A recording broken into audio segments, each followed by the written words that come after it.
Las negociaciones entre chavismo, oposición y el gobierno de los Estados Unidos arrancan este 1 de agosto, pero mientras unos hablan de transición, otros advierten sobre reconfiguración del poder.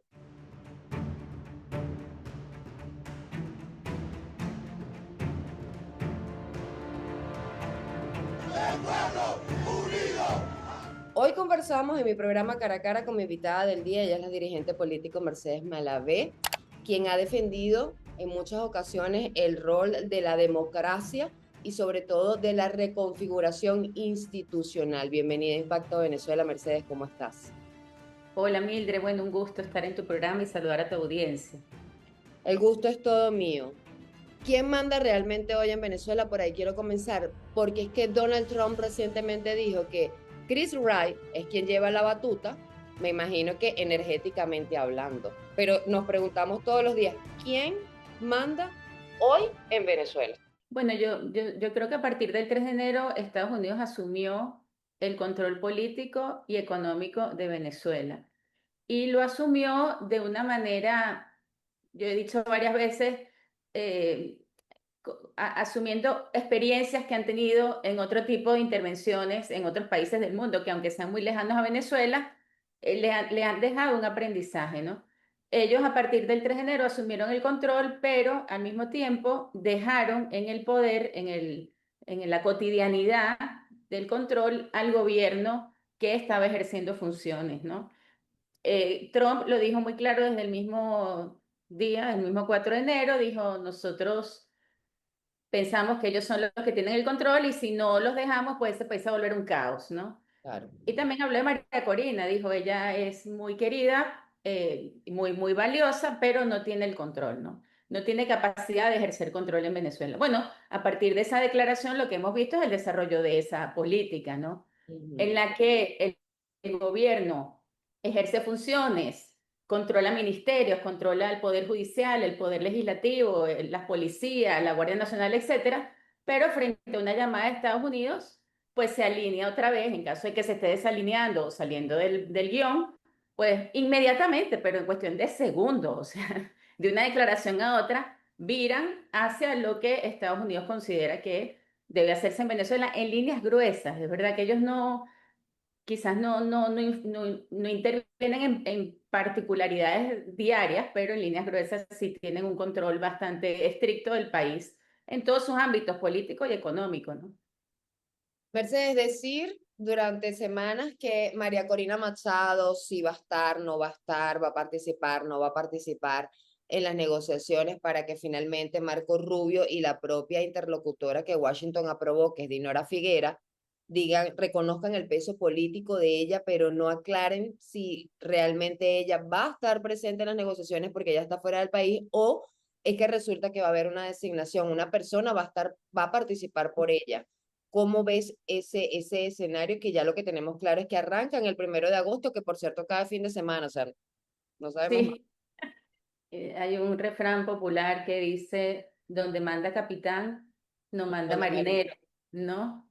Y es un poco lo que estamos viendo, ¿no? Aquí se le confió, se apostó, se delegó en Estados Unidos la responsabilidad y la misión de quebrar al gobierno nacional que estaba ejerciendo, que ejerce el poder de manera autoritaria, ¿no? Y bueno, llegó el capitán y decidió una serie de cosas de acuerdo con los que gobiernan. Yo creo, tengo la impresión, intuyo, no me consta, que una de las decisiones o de los acuerdos tácitos que hay es que María Corina no intervenga en la dinámica política venezolana, que ocurre una transición sin ella y ya más adelante se verá, ¿no?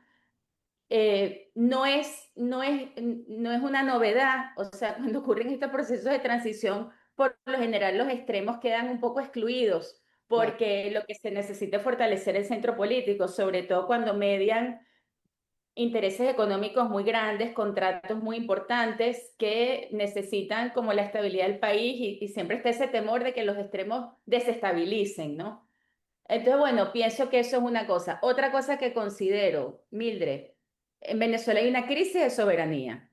El fin de eso, si nos va a llevar a bien o a mal, todavía no lo sabemos. Muchas personas, entre ellas me incluyo, apostamos a que esta crisis de soberanía se va a resolver bien. Yo no creo que se resuelva mal, entre otras cosas porque la experiencia de Estados Unidos le ha demostrado que es mejor que ellos apoyen democracias a que apoyen gobiernos militares dictatoriales por largo tiempo. Mira lo que pasó con la primavera árabe, o sea, no les conviene, porque además esos gobiernos terminan reprimiendo y empobreciendo a la gente, producen diáspora, generan mucho descontento social, entonces a ellos les conviene una democracia controlada, una democracia dentro de su hemisferio, dentro de su política económica, una democracia que no le altere los planes económicos, que no vaya de la nacionalización a la privatización, que no invente cosas como la OPEP, que Estados Unidos nunca compartió. Bueno, pero les interesa una democracia, entonces ellos, esta crisis de soberanía pone en pausa el tema de la representatividad, porque al final la soberanía reside en el pueblo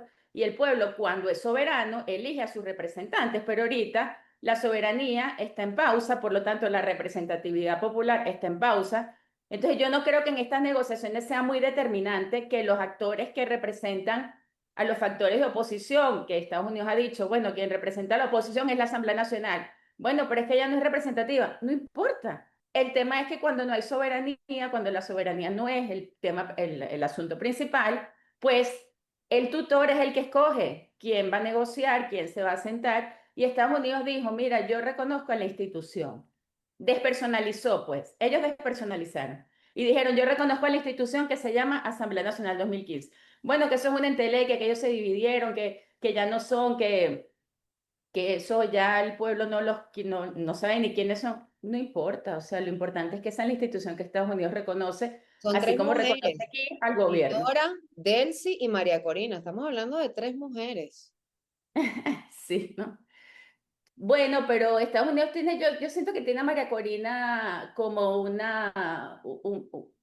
valor importante para presionar, pero que en este momento no la están considerando. Bueno, es la impresión que tengo, ¿no? Porque aunque las declaraciones lógicamente, que pueden decir de ellos, o sea, Premio Nobel de la Paz, tiene una lucha increíble, etcétera, pero en este momento, en su plan estratégico y en sus conversaciones con el gobierno para mantener el control, no, ella está fuera, pues, del panorama inmediato.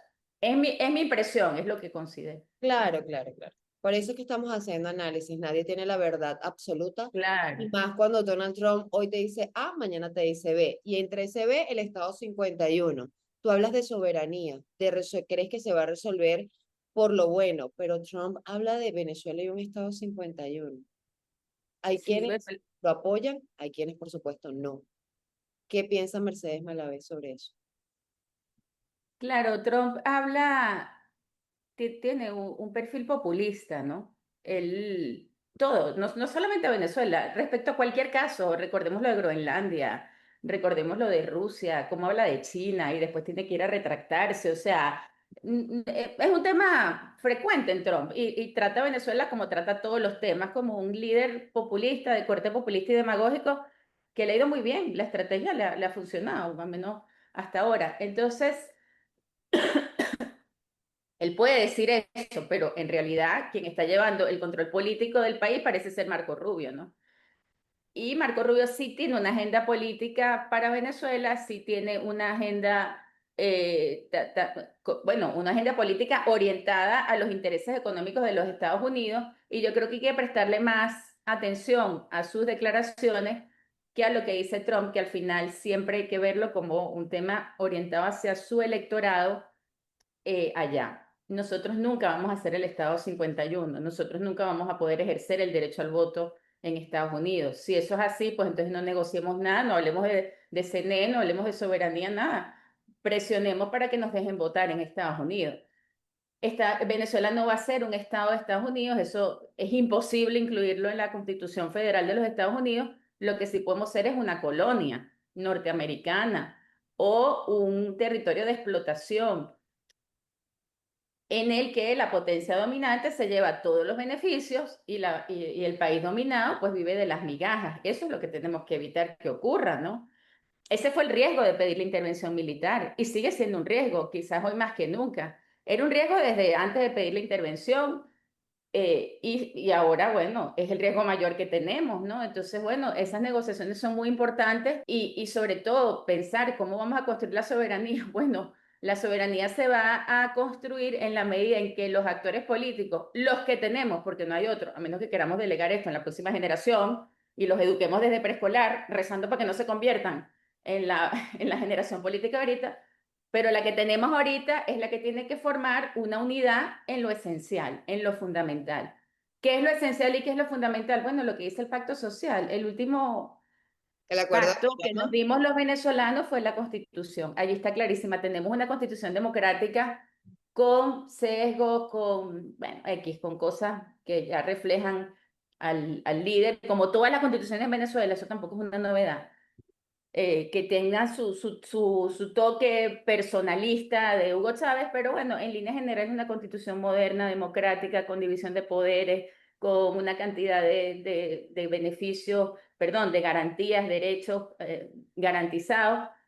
Entonces, bueno, es volver a la Constitución, lo que tiene que hacer ese grupo. Para eso hace falta voluntad de anteponer el interés nacional a los intereses particulares de los grupos, de los grupitos, de los intereses económicos, de los negocios, que además los negocios entre venezolanos serán, como digo, migajas, ¿no? Porque aquí lo que va a imperar van a ser los negocios de los norteamericanos, ¿no? Si seguimos así. Claro, y hablando de ese tema electoral, Mercedes, que es súper importante, porque también es que estos días han estado como muy movidos, uno se descuida y sale algo y al día siguiente te lo cambia. Entonces, Donald Trump también hablaba sobre un informe de la CIA, sobre el sistema electoral venezolano, dejó entrever que, bueno, que ahí hubo como un complot también, que intentaron meterse en las elecciones de Estados Unidos, menciona mucho a Nicolás Maduro, pero también hay mucha confusión, ¿no? Porque el venezolano de por sí no cree en las instituciones bajo estas personas que administran el poder y siempre se ha dicho que estamos como, todos son cuotas políticas dentro de las instituciones y ellos obedecen a quienes están en Miraflores. Entonces, ¿cómo recuperar eso? ¿Cómo hablar de una transición? La gente quiere que todo se dé rápido, pero ir a votar, vimos unas elecciones en donde se dice que ganó María Corina Machado, que es Edmundo González en realidad, que participó por ella, pero se ha visto durante todos estos años que sí es posible dar un golpe electoral de cualquiera de las formas. Totalmente, por eso esa declaración de Trump, bueno, esa declaración de Trump refleja claramente lo que venimos hablando, ¿no? Que Trump le habla a su electorado. Mm. Pero yo creo que ningún venezolano, bueno, y además después que han salido todas las aclaratorias sobre qué dice realmente el informe de la CIA, porque Trump tergiversó un poco las conclusiones de ese informe, nosotros sabemos que en Venezuela el sistema está corrompido, bueno, como todas las instituciones, corrompido, es ventajista, es tramposo, pero que frente a una voluntad de cambio creciente y mayoritaria, el sistema electoral no ha podido contener, ni esconder, ni ocultar, ni viciar, ni alterar el enorme deseo de cambio. Tanto es así que los resultados electorales del 28 de julio es que ni siquiera se han podido publicar. O sea, es tan evidente que el sistema refleja la realidad o bastante cercano, pues, porque seguramente hay trampas, pero bueno, bastante cercano, que es que ni siquiera han podido publicar. A mí no me extraña que digan que con el terremoto las actas se mojaron, porque es que están y están custodiadas por el Tribunal Supremo, sí, por el Poder Judicial, porque tuvieron que intervenir ellos mismos a su propio sistema electoral porque la realidad estaba clara, reflejada en las actas. Y eso fue lo que, bueno, al final hizo María Corina, ¿no? Introducirse en ese sistema a través de los testigos y obtener las actas, aunque sea la copia. Pero Eso bueno, es lo nuestro que sistema reposan en electoral el es Banco Nacional de Panamá, las actas. exactamente. Entonces, bueno, lo que hay que hacer algún día es contrastar, bueno, esas actas con las que reposan en el Tribunal Supremo de Justicia, si es que las mantienen. Yo creo que eso debe ser una cosa que les aturde, ¿no? Porque ahí está la verdad. Entonces, nuestro sistema electoral, mira, nosotros no solo en el 2024, nosotros en el 2022-21 ganamos 130 alcaldías. Si tú te pones a ver históricamente, porque Chávez fue un gran líder electoral, lo máximo alcaldías que había ganado la oposición habían sido 50 y menos de 60 alcaldías. Nosotros en abstención, en pandemia, dándole, bueno, golpes y duro y fuerte desconfianza en el ente electoral, logramos que el poder político local se organizara y la oposición, en tres toletes, es verdad, obtuvo el doble de las alcaldías que normalmente obtienen. O sea, el PSV perdió en un tercio de las alcaldías. Entonces, bueno, todo eso está claro, todo eso es histórico. Nosotros tenemos hasta esa fecha datos publicados. Ya después, con la elección del Esequibo, el CNE no publicó más nunca nada.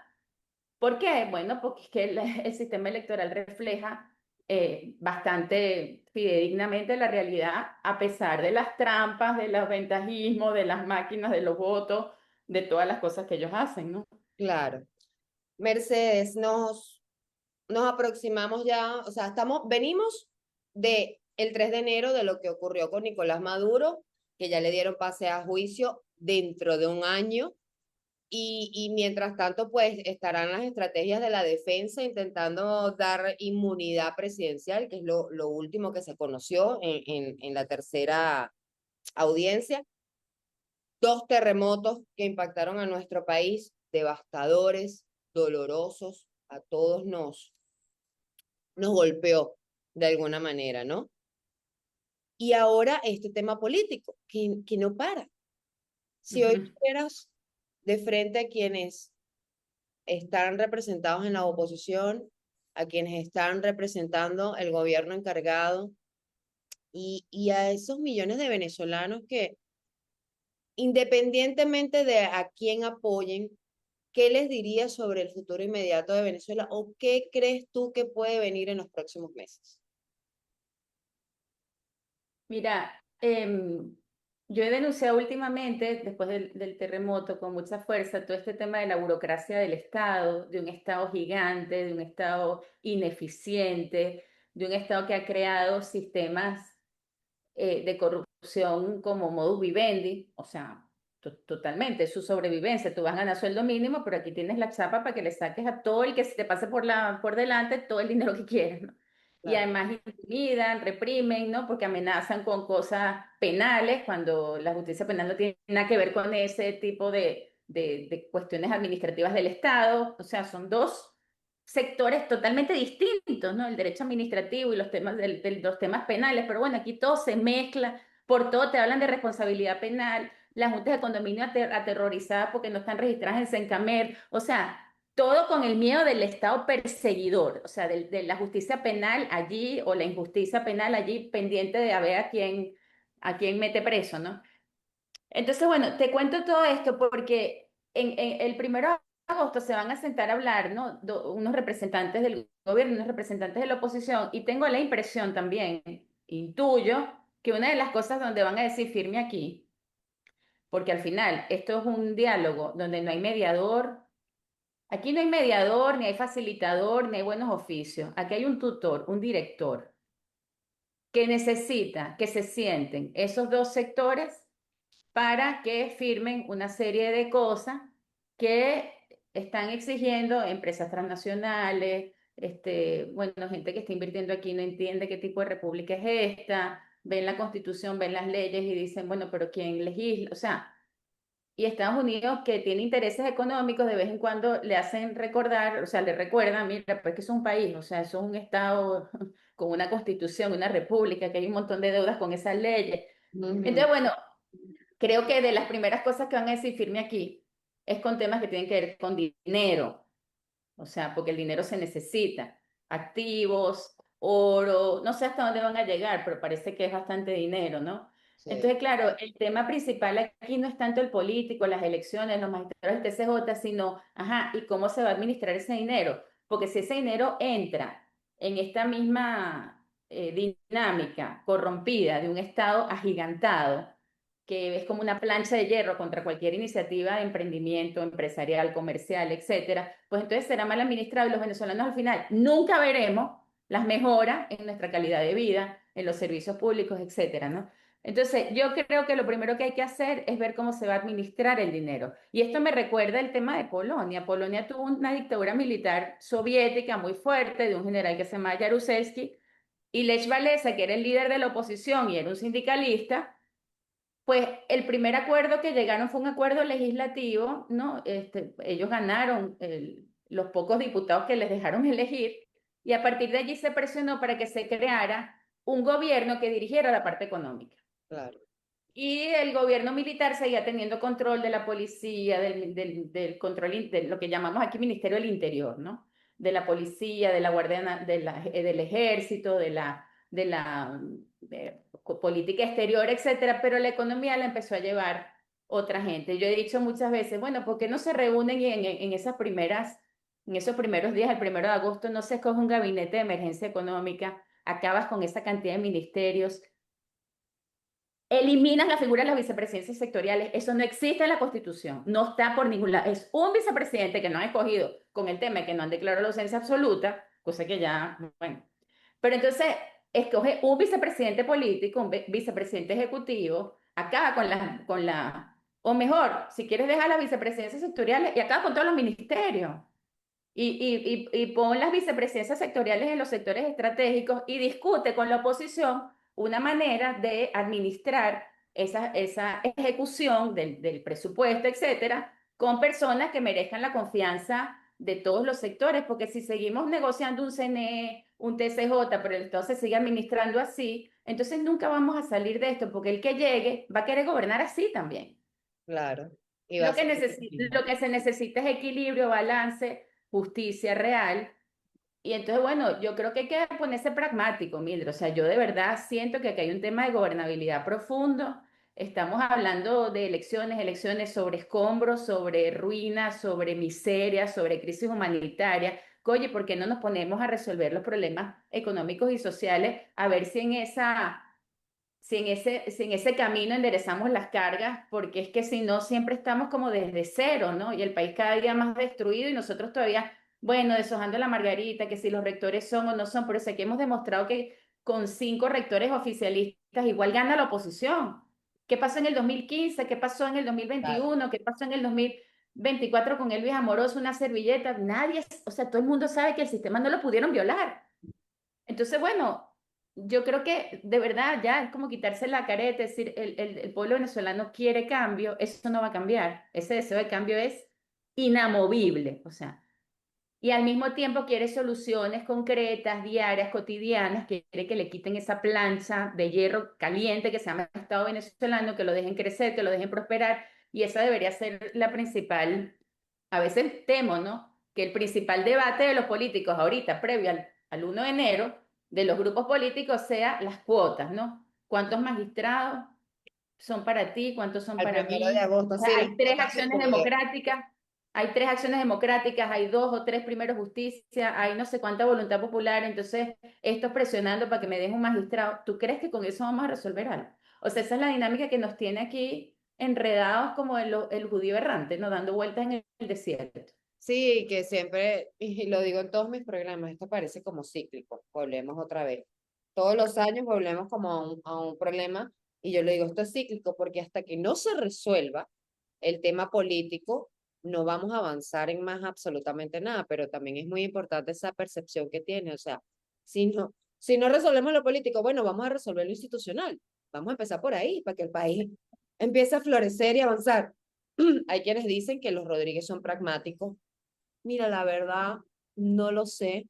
No, no, yo creo que ellos son aprovechados o que ellos están aprovechando el momento. O sea, ellos están en un momento histórico en donde ella quedó como delegada porque ella también, Delcy viene de ser la vicepresidenta. Entonces, evidentemente, ahí sí quizás hubo como un manejo más diplomático en torno a ella. Pero para mí la Bueno, figura yo diría, Delcy yo Jorge, diría que más, claro, yo diría que más que pragmático, porque el pragmatismo en política a mí me parece una buena, sobre todo en estos momentos, una buena actitud, ¿no?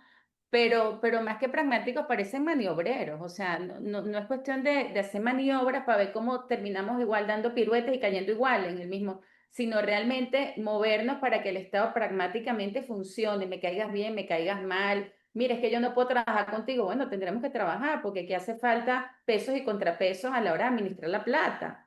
O sea, yo a veces le he dicho a las familias, bueno, digo, pensando en un entorno, en un más pequeño, no es sano que una persona maneje todo. O sea, tienen que dividirse porque es que si no, el poder absoluto enferma hasta la Madre Teresa de Calcuta. Entonces, bueno. esas son las cosas que deberíamos estar presionando también los venezolanos. Estamos muy lejos de esa mesa del 1 de agosto, por lo que hablé de soberanía, de representatividad, pero siempre podemos organizarnos. Yo a través de las redes, a veces me impresiona la cantidad de gente que me escribe por el privado, mira, denuncia esto, denuncia lo otro. Hay miedo a hablar. Todo se considera que vamos a caer en una injusticia penal, que no vamos a tener defensor, que nos van a imponer un defensor público. Todo ese horror, todo ese calvario lo tenemos aquí como impidiendo, ¿no? Hay una represión como psicológica, como una inercia represiva. Y hay que liberarse de eso, hay que perder el miedo, porque es que la única manera de ir cerrando ese abismo que nos separa ahorita de las negociaciones, que se llama soberanía, pues lo tenemos que ir cerrando en base a, bueno, a mí no me gusta la política estar todo el tiempo denunciando. La verdad es que no, prefiero ser propositiva, prefiero hablar de reconciliación, etcétera. Pero a veces no queda más remedio que decir, mira, nosotros existimos, epa, aquí estos entes públicos nos están asfixiando, ¿no? Para ver si eso llega a donde tiene que llegar y se producen cambios institucionales, ¿no? Mercedes, para finalizar, elecciones dentro de un año, en 2027, presidenciales. ¿Lo ves viable? ¿Crees que esa fecha que proponen algunos sectores de Estados Unidos, del Congreso, es viable? ¿O es lo que más pronto se podría digerir? Porque todo el mundo dice, bueno, se pueden hacer elecciones ya, pero es que allá va, venimos de 2 terremotos que todavía estamos levantando escombros y buscando restos de seres queridos, como hay otros que dicen, bueno, mientras unos recogen y más, otros van resolviendo el tema político electoral. ¿Cómo lo ves tú? Mira, yo lo veo así. El sistema electoral escombroso este que tenemos, viciado, malicioso, mediocre, es competitivo. Hasta en ese estado de cosas es competitivo para el cambio. Porque el deseo de cambio es tan grande, que no, o sea, no hay manera de ocultarlo. Si votan 100 será evidente el deseo de cambio. Si votan 10 millones, será más evidente. Pero es que el deseo de cambio, si ya se demostró que en La Guaira, un estado muy chavista, pues ganó, barrió la oposición, es que ya es una cosa, el deseo de cambio es de todos los sectores del país. O sea que yo creo que técnicamente el sistema... Ahora, ¿qué es lo que retarda esto? Los acuerdos políticos. ¿Cómo quedan los perdedores?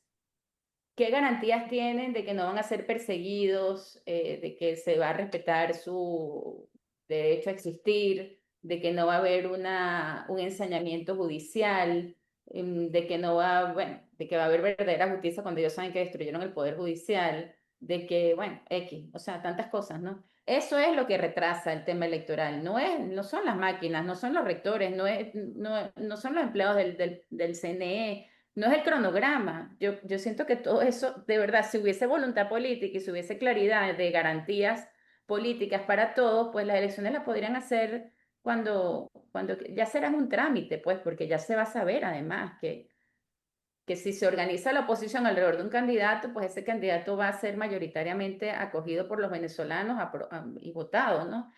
Es un tema político, de acuerdos políticos y la voluntad política, mira, lamentablemente, ¿no? Tuvo que haber una intervención militar extranjera para ver si la voluntad política empieza a dar sus manifestaciones de que tenemos que convivir y coexistir según nuestra constitución, a menos que, no sé, que se eliminen los partidos y se decrete que aquí es un partido único, pero hasta ahora eso no lo han podido hacer, o sea que es una constitución democrática. El artículo 5 dice, el gobierno, o el 6 el gobierno de Venezuela y las entidades políticas que la conforman es y será siempre democrático, participativo, electivo, pluralista, responsable, alternativo y de mandatos revocables. Bueno, nada de eso lo estamos cumpliendo.